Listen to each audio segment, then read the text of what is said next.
Hello children, welcome to biology class. We are discussing the lesson Biodiversity and Conservation. Today we can discuss some important terms from this lesson. Okay. So we can start with the topic biodiversity hotspots. What do you mean by that? We know that biodiversity is referred to as the variation of plant and animal species in a particular habitat, isn't it? Species evenness and species richness form the major components of biodiversity. We know that India is known for its rich biodiversity and has 23.39% of the geographical area covered by forest and trees. According to Norman Mayers, the term biodiversity hotspots can be defined as the region which are known for their high species richness and endemism. Endemism means the presence of endemic species on species in a particular region. Okay, you can write this definition, children. So, let me ask one question. What are the criteria for determining hotspot? How can we say that this particular region is a hotspot? According to Conservation International, a region must fulfill the following two criteria to qualify as a hotspot. The first one, the region should have at least 1,500 species of vascular plants. That means it should have a high degree of endemism.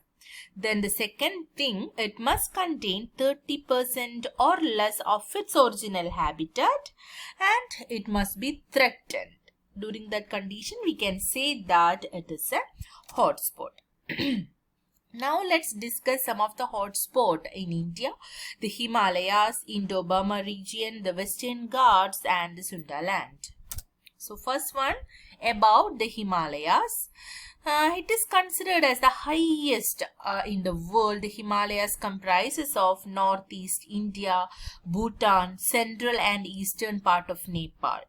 Children, this region holds a record of having 163 endangered species, which includes the wild Asian water buffalo, one-horned rhino, and as many as 10,000 plant species, of which 3,160 are endemic. Okay, so this mountain range covers nearly 7,50,000 kilometers square. The next region, next hotspot is Indo-Burma region. It is stretched over distance of 2,37,000 kilometers squares. In the last 12 years, 6 large mammal species have been discovered in this region. The large untold manjak, the Annamite manjak, the grey sheepdog, the Annamite striped rabbit, the leaf deer and the sola.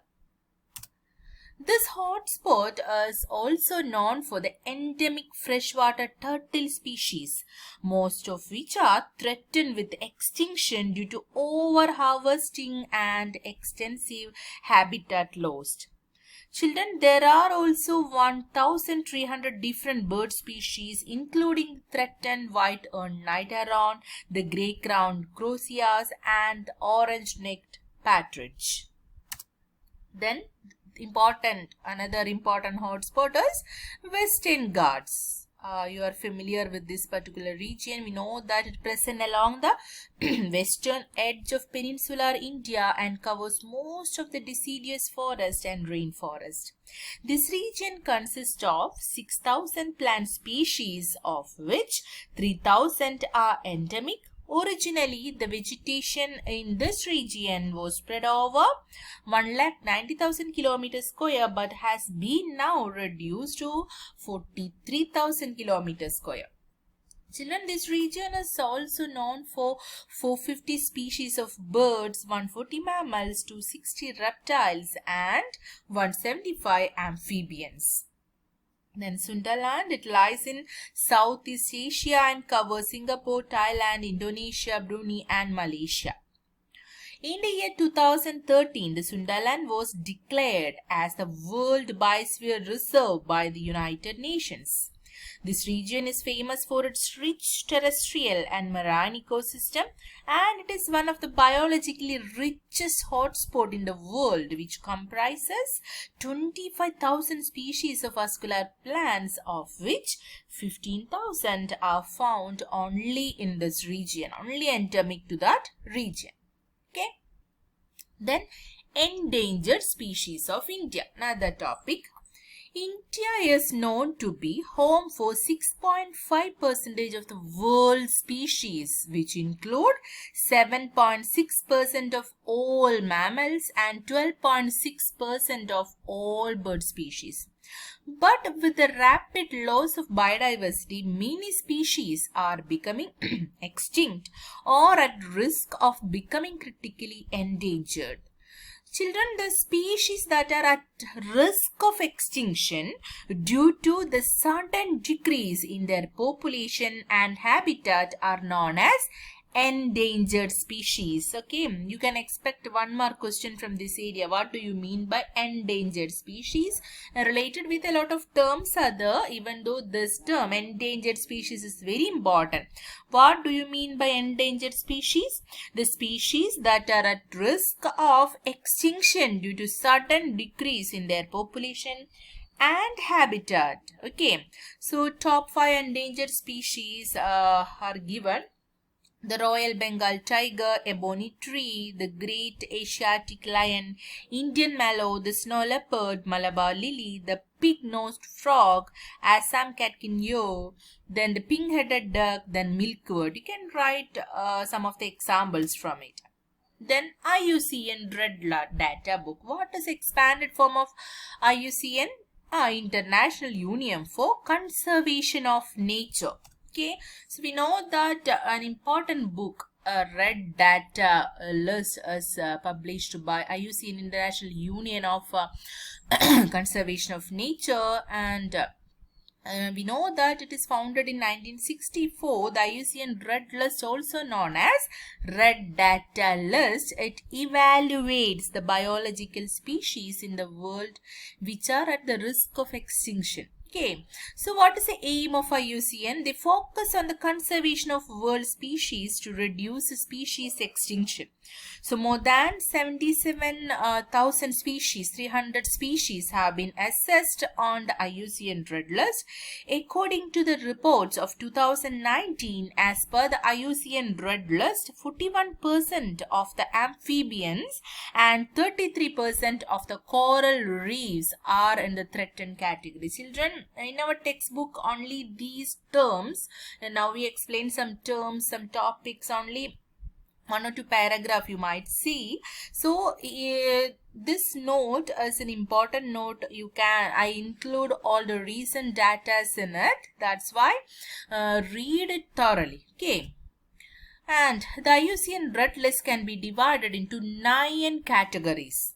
What is the meaning of extinction? That means no known individuals remaining. From that species of no known individuals remaining in the world, we can say that it is an extincted species. Then extinct in the wild means known only to survive in captivity or as a naturalized population outside its historic range. Okay. Then critically endangered. That means extremely high risk of extinction in the world. Then endangered, high risk of extinction in the world. Then vulnerable, high risk of endangerment in the wild. Then near threatened, likely to become endangered shortly. Then least concern, lowest risk, does not qualify for a more at-risk category. Then widespread and abundant taxa are included in this category. Then DD, data deficient, not enough data to assess its risk of extinction. Then not evaluated, NE, has not yet been evaluated against the criteria. You can expect any one of the terms from this 9. Then sacred groves. Children, what do you mean by sacred grove? What is the role of these groves in conserving biodiversity? A sacred grove is any grove of a tree that is of religious importance to a particular culture. The sacred groves are not harmed by people because of the religious value and fear of deity, isn't it? The belief that the person who harms the sacred groves is harmed by the presiding god or goddess. Okay, so these religious beliefs help in the conservation of the sacred groves and the diverse species residing on it. People, gular, and bark trees are of religious importance. Then the last topic of today's class is about Ramsar site. Ramsar sites are the wetlands that have international importance. We know that wetlands are important areas which are rich in biodiversity. The term was coined when the International Treaty for the Conservation and Sustainable Use of Wetlands was signed at a city of Iran called Ramsar in 1971. So that these areas are termed as Ramsar site. What are Ramsar sites? Any wetland sites which has been listed under the Ramsar Convention that aims to conserve it and promote sustainable use of its natural resources is called a Ramsar site. And what is Ramsar Convention? Ramsar Convention is known as a Convention of Wetlands established in 1971 by UNESCO and came into force in 1975. Is India part of Ramsar Convention? Yes, India is a party to the Ramsar Convention. India signed under it on 1st February 1982. And how many Ramsar sites are there in India? There are 37 Ramsar sites. And which is the largest Ramsar site? Did you heard about Sundarbans, children? Sundarbans wetland is the largest Ramsar site of India. And the first Ramsar site is Chilka Lake in Orissa and Kyolido National Park in Rajasthan were recognized as the first Ramsar sites of India. And next one, which Indian state has the most number of Ramsar sites? The answer is Uttar Pradesh have 7 wetlands. Then which is the smallest Ramsar? That is Renuka wetland in Himachal Pradesh is the smallest one. Current updates regarding Indian Ramsar sites. Ayeyawadi in Manipur is eyed as a potential Ramsar site. And children, in January 2020, the Ministry of Environment, Forest and Climate Change announced the entry of 10 more wetlands from India into the list of Ramsar site. With this entry, Maharashtra gets its first Ramsar site, Punjab, which already had 3 Ramsar sites, adds 3 more, and Uttar Pradesh with 1 Ramsar site had added 6 more. So these are some Ramsar Sarastamudi wetlands in Kerala, Bees Conservation Reserve, Punjab, Bidarkaniga Mangrove, Shastankota Lake, Vembanad called wetlands. Okay, Vembanad, Shastankota and Ashtamudi wetlands are 3 important Ramsar sites from Kerala. So hope you understood today's class. Most of the topics are, that means explanations are not there in our textbook. That's why you should read the notes I attached along with this. Okay, so study well, children. We can meet in next tomorrow's class. Okay, thank you.